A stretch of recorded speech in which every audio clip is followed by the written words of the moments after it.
तो साहब नीट की परीक्षा बहुत बहुत लोगों ने, बच्चों माफ़ी चाहता हूँ, गवर्नमेंट फॉर्मेशन में इसमें बिजी था, तो आज आपके लिए नीट का विश्लेषण लेके आया हूँ बच्चों। और मुझसे किसी ने बोला कि सर क्या आप गवर्नमेंट को इस पर घेरेंगे? बेटा मेरा काम गवर्नमेंट को घेरना नहीं है, मेरा काम सिर्फ सत्य बोलना है। उस सत्य के चक्कर में गवर्नमेंट घिरे तो मुझे परवाह नहीं, और ना घिरे तो मुझे कोई फर्क नहीं पड़ता, कोई मेरी आलोचना करे किसी भी तरह से।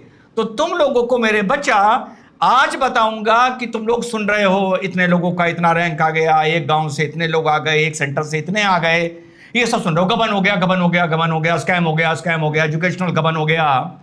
मैं तुम लोगों को बच्चा बताऊंगा कि धरातल पर ये स्कैम जो प्रथम दृष्टिया माना जा रहा है, मैंने भी पूरा पढ़ने के बाद, नेशनल टेस्टिंग एजेंसी ने जो अपनी प्रेस रिलीज निकाली वो पढ़ने के बाद, मैं तुम लोगों को बताऊंगा कि ये जो स्कैम है ये कैसे हुआ है, धरातल पर ये स्कैम कैसे अनफोल्ड हुआ है। ये बच्चों किसी ने नहीं बताया होगा, आज इस वीडियो में बताता हूं। और इसीलिए कभी कभी बेटा वक्ता के साथ साथ अधिवक्ता होने का बड़ा फायदा होता है। तो आज तुम लोग सुनो ये हुआ क्या है खेला। उन्होंने मुझे बहुत लिखा और क्या सोच रहे थे, तुम्हारे अंकल, तुम्हारे मामा, तुम्हारे चाचा, तुम्हारे दद्दू तुमको तुम्हारे लिए वीडियो नहीं बनाएंगे क्योंकि उसमें गवर्नमेंट घिर रही है। तो बेटा जब मैंने नेशनल टेस्टिंग एजेंसी का ये प्रेस रिलीज देखा, मैंने इसको मंगवाया, मैंने कहा मैं हार्ड कॉपी इसकी निकलवा के पढ़ता हूँ। तो इसके पेज 2 में बेटा जो ये सब आ रहा है ना, ग्रेस मार्क्स कैसे दिए, ये दिए गए। देखो बच्चों तुम लोगों को बिल्कुल सही गाइड करूं, एक सेंटर से 5 टॉपर हो सकते हैं, हाँ हो सकते हैं, लॉ इस तरह वर्क करता है, हो सकते हैं, अगल बगल के भी हो सकते हैं, 1-2 क्लास के भी 3 टॉपर हो सकते हैं। मतलब ये प्रतिबंध कोर्ट में कभी भी ये आर्गुमेंट्स नहीं चलते बच्चों। तुम लोगों को मेडिकल करना है बट तुमको लॉयर के एंगल से बता रहा हूं, ठोस आर्गुमेंट चलते हैं बच्चों जो तुम लोगों के लिए लेके आया हूं। तो जब सेकंड पेज मैंने ये नेशनल टेस्टिंग एजेंसी का देखा, तो इसमें सेकंड पेज पे आया कि जो टाइम लॉस हुआ है उसको कंपनसेट करने के लिए जो मैकेनिज्म और फॉर्मूला अपनाया गया वो था ऑनरेबल एपेक्स कोर्ट, यानी बेटा सुप्रीम कोर्ट का जजमेंट डेटेड 13 जून 2018। उस हिसाब से जिन बच्चों का टाइम वेस्ट हो गया था उस हिसाब से बच्चों को मार्क्स दिए गए। अब मेरे बच्चों मेरा माथा ठनका, मैंने कहा मैं यूं ही तो बकवास करूंगा नहीं, ये हो गया वो हो गया, इतने कैसे पास हो गए, इतने टॉप रैंक पे कैसे आ गए, नहीं मेरा ये काम नहीं है, मैं तुम्हें अंदर तक ले जाऊंगा आज। तो फिर मैंने कहा भैया ये कहां से ढूंढा जाए, ये अपेक्स कोर्ट का जजमेंट जिसके आधार पर मार्क्स दिए गए हैं। तो बेटा उस जजमेंट को ढूंढने के लिए कि इन्होंने कौन से जजमेंट का सहारा लिया है एक्स्ट्रा मार्क्स देने के लिए ना, मैं पहुंचा Disha Panchal versus Union of India 2018 13 जून के सुप्रीम कोर्ट के केस में। दिशा पांचाल है बेटा, दिशा पाटनी नहीं है, खुश मत हो जाना। तो जब ये इसको मैंने पूरा पढ़ा और इसमें मैंने जो पाया वो ये पाया कि अगर तुम्हें मेरे बच्चा लोग, अगर तुमको 2024 के नीट का गबन समझना है तो तुम्हें 2018 का क्लैट का मामला समझना होगा। जब तुम क्लैट का मामला समझ लोगे तो तुम्हें ये एक एजुकेशनल गबन समझ में स्कैम आ जाएगा। तो इसमें मेरे बच्चा लोग ऐसा हुआ था 2018 में जो एग्जाम ऑनलाइन होता है कि इसमें बहुत से लोगों को बड़ी दिक्कतें आई, कुछ को रीबूट करना पड़ा, कुछ के स्क्रीन ब्लैंक हो गए, कुछ का सॉफ्टवेयर करप्ट हो गया, कुछ जब रिप्लाई कर रहे थे तो वो टिक नहीं हो रहा था, वगैरह वगैरह। तो इस पर लोग पहुंच गए बेटा सुप्रीम कोर्ट कि हमारा टाइम वेस्ट हुआ है। कम से कम 1000-1100 इस टाइप से पिटीशंस पड़ी थी, जॉइंट पिटीशंस थी। तो जब ये पहुंच गए तो इसका जब इस पे जब आर्गुमेंट हुआ तो ये पाया गया कि कई बच्चों ने कई बार लॉग इन किया था, सीसीटीवीज देखे गए, उसमें पता चला बच्चे परेशान हो रहे हैं, वगैरह वगैरह। तो सुप्रीम कोर्ट ने कहा कि ये जो भी इम्तहान हुआ है इसमें कोई बेईमानी नहीं हुई है, लेकिन हाँ जिन लोगों को इस एग्जाम कराने का, ऑनलाइन एग्जाम कराने का आउटसोर्स किया गया, उन लोगों ने बहुत ही गलत एक मिसाल पेश की है, बड़ी फटकार लगाई गई। कई इसमें लाइसेंस कैंसिल हुए जो लाइसेंस होते हैं ऑनलाइन एग्जाम कराने के, लेकिन ऑनरेबल सुप्रीम कोर्ट ने कहा फिर से एग्जाम नहीं होगा। तो रास्ता क्या निकाला जाए, एक्सपर्ट्स का ओपिनियन लिया गया। तो एक्सपर्ट्स का ओपिनियन ये, मैं तुम लोगों को बच्चा लोग क्लैट 2018 की कहानी बता रहा हूँ पूरा पढ़ने के बाद, पूरी रूलिंग को।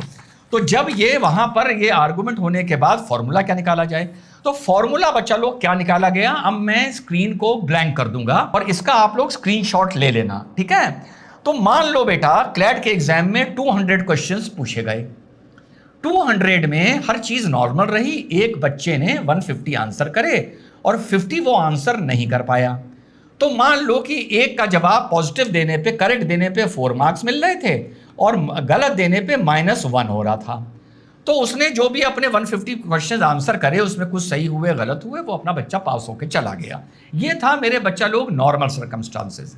अब जिस एग्जाम में ये नई दिक्कत आई ऑनलाइन के, जहां टाइम वेस्ट हो गया, तो समझो क्लैट के एग्जाम में 200 क्वेश्चंस थे जिसमें 150 क्वेश्चंस उस बच्चे ने आंसर किए और 50 क्वेश्चन वो आंसर नहीं कर पाया टाइम वेस्टेज की वजह से।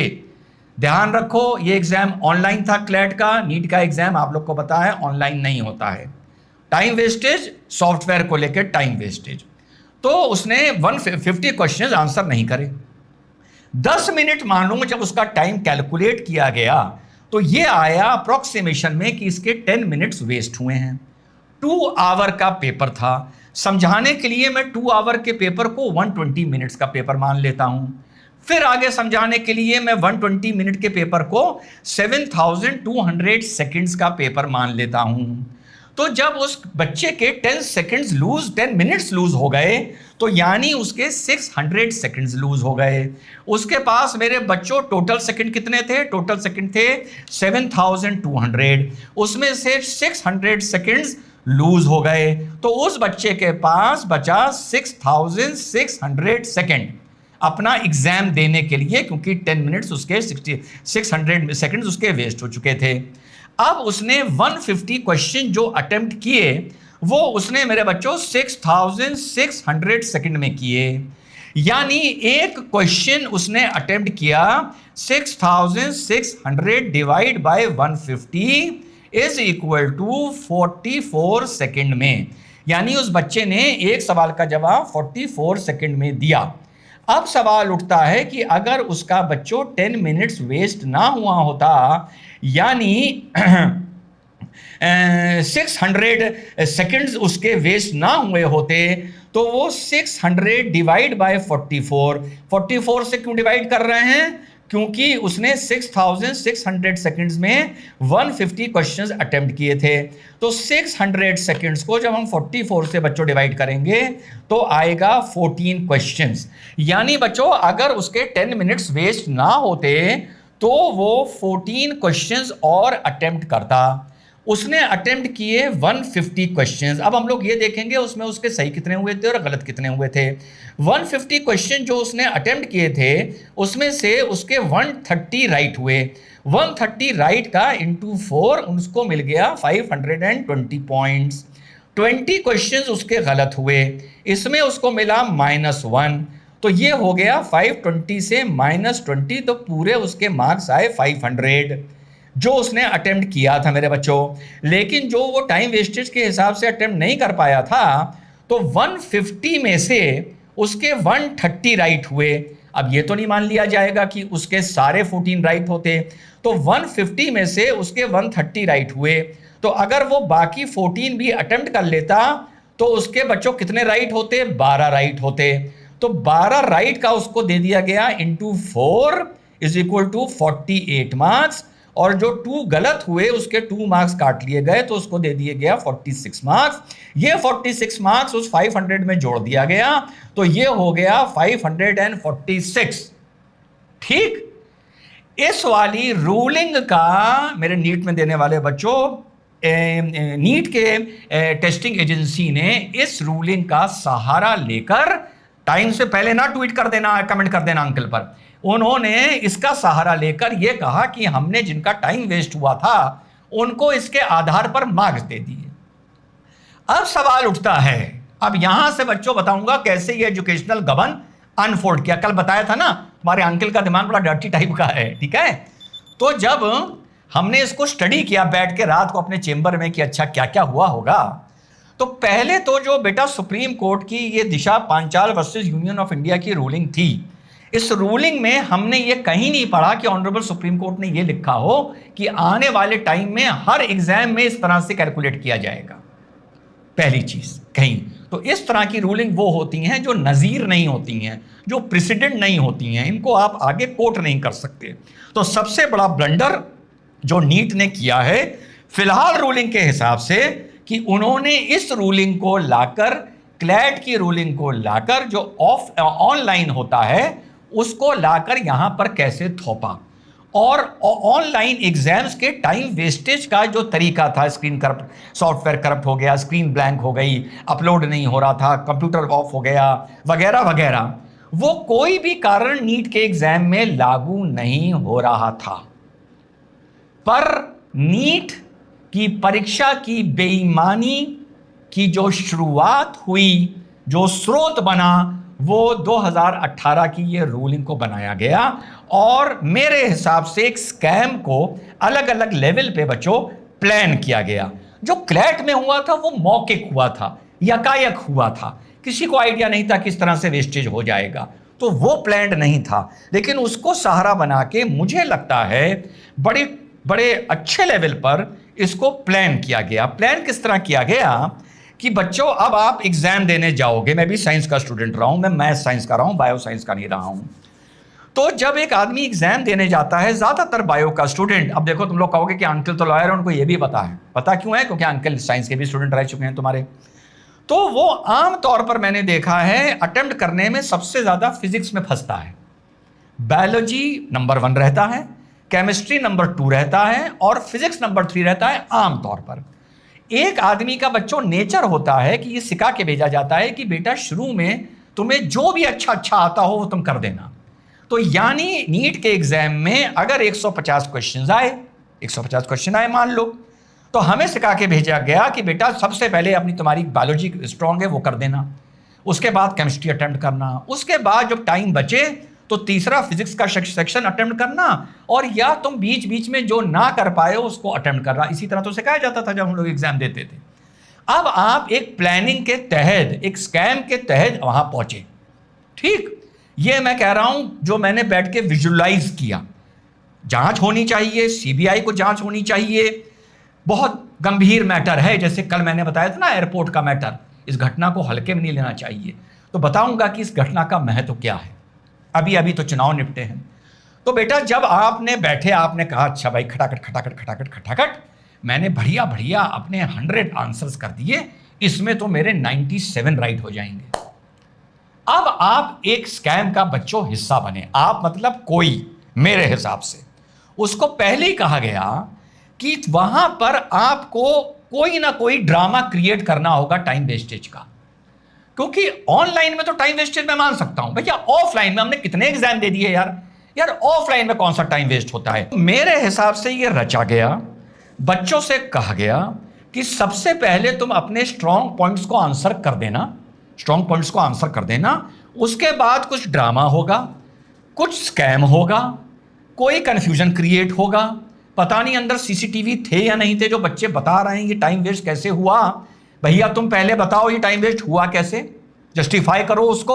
अब आपको अगर वॉशरूम जाना है या पानी पीने जाना है तो ये चीज़ आपके टाइम वेस्ट में नहीं मानी जाती है, इसमें टाइम आउट नहीं होता, ये टाइम गिना जाता है। और जब बच्चे ने अपने हिसाब से आंसर कर दिया, उसका एक फॉर्म भरवा लिया गया है, भैया चलो ऑब्जेक्शन का एक फॉर्म भर दो, मेरे 10 मिनट वेस्ट हुए हैं। उधर 100 में वो वैसे ही 97 हिट कर रहा है, इस 50 में उसको 5 भी नहीं पता थे।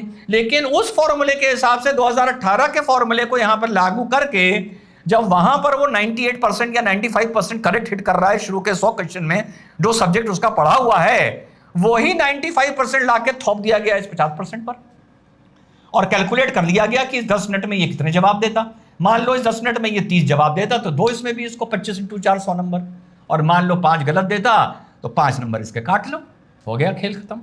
ये है जो मुझे लग रहा है कि धरातल पर ये स्कैम किस तरीके से खेला गया है। अब एक बात आती है 719 नंबर कैसे मिले, 718 नंबर कैसे मिले। उसमें ये कह रहे हैं हमने इनको एक फॉर्मूले से कंपेंसेट किया। फॉर्मूला तो दिशा पंचाल में लिखा है, इसके अलावा कौन से फॉर्मूले से आपने किया? और क्या आपने नीट के छात्रों को यह बताया था in case of wastage of time कि आपको इस तरह से कंपेयर, वो देखिए एग्जाम जल्दी डिक्लेयर हो गया, एक जगह के 4 छात्र निकल आए, 720 नंबर वाले 67 निकल आए। ये मैटर ऑफ चांस है, ये मैटर ऑफ कोइंसिडेंस है। इसको मेरे बच्चों मेरे बच्चों, इसको तुम सोशल मीडिया पर इस पे रील बना सकते हो, इसको तुम किसी टीवी के इंटरव्यू में बोल सकते हो, लोग बड़ा लाइक करेंगे, बहुत पसंद करेंगे, इस पे तुम वीडियोस बना सकते हो, इस पे सोशल मीडिया वाले कर सकते हैं जो गवर्नमेंट के अगेंस्ट हैं वो कुछ भी बना दें। लेकिन ये चीज़ एविडेंस इन द लॉ नहीं होता, क्योंकि तुम्हारे अंकल आर्ट्स के भी स्टूडेंट हैं, साइंस के भी स्टूडेंट हैं और लॉयर भी हैं। तो हम तुमको तीनों का मिश्रण, देखो हमने तुमको बता दिया कि फिजिक्स में सबसे ज़्यादा साइंस का बच्चा फंसता है, ठीक। और एक और बात बता दूं, केमिस्ट्री सबसे ज़्यादा कम इंटरेस्ट लेके बच्चा पढ़ता है, क्योंकि हम तो झेले हैं ना। तो मेरे बच्चों, ये आर्गुमेंट गलत है, सही है। ये एक चीज़ को कोरैबोरेट कर रहे हैं, ये एक चीज़ पर शक की उंगली उठा रहे हैं, पूरा वीडियो समझना। लेकिन ये इंक्रिमिनेटिंग एविडेंस नहीं है लॉ में। लॉ में वही एविडेंस बनेगा मेरे बच्चों जो मैं बोल रहा हूं कि अगर टाइम वेस्ट हुआ वो कैलकुलेट कैसे किया गया, टाइम वेस्ट होने का एविडेंस कहां है। ये आपने कैसे मान लिया कि जो बच्चे का हिट रेशियो उसके बेस्ट 2 सब्जेक्ट्स में, कोई ना कोई 2 सब्जेक्ट तो बेस्ट होते हैं, बेस्ट 2 सब्जेक्ट में था, वो ही क्या 3rd सब्जेक्ट में था। अगर आपके क्वेश्चन पेपर में मार्क्स छूटे, क्वेश्चन छूटे हैं, तो ये देखना चाहिए कि क्या फिजिक्स में भी कुछ छूटे हैं, बायो में भी कुछ छूटे हैं, केमिस्ट्री में भी कुछ छूटे हैं। उससे पता चलेगा कि बच्चे के ऑनेस्ट छूटे हैं। पता इससे भी नहीं चलेगा, पता इससे चलेगा कि ये छोड़ दो, ये छोड़ दो, ये छोड़ दो, सारे मिला के 50 छोड़ दो।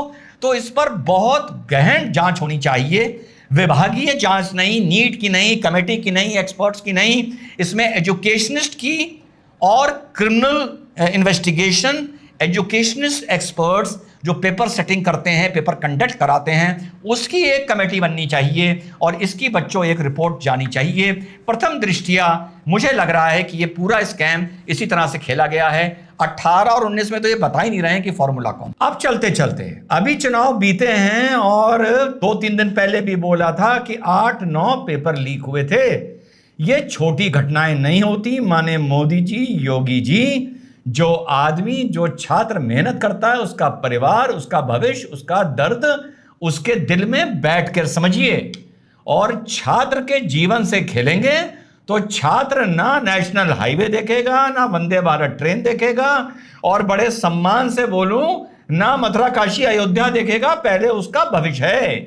जब उसका भविष्य उज्जवल होगा तब वो ये सब चीजें सराहेगा और देखेगा और उस पर उसका असर होगा कि विदेश में क्या नीति बनी, छबार पोर्ट का क्या हुआ। ये बहुत अच्छी बातें हैं, सलाम है, लेकिन ये धरातल की बात है, इसको हल्के में ना लीजिए। ऐसा कानून लाइए, ऐसी नजीर बनाइए कि एजुकेशन और भविष्य के साथ खेलने वालों की पुश्ते याद रखें। बुलडोजर वहां भी चलाइए, प्रॉपर्टी जब्त करिए, उठा के डालिए जेल में, गैंगस्टर एक्ट लगाइए, नेशनल सिक्योरिटी लगाइए, कुछ लगाइए कि मिसाल बन जाए ये केस।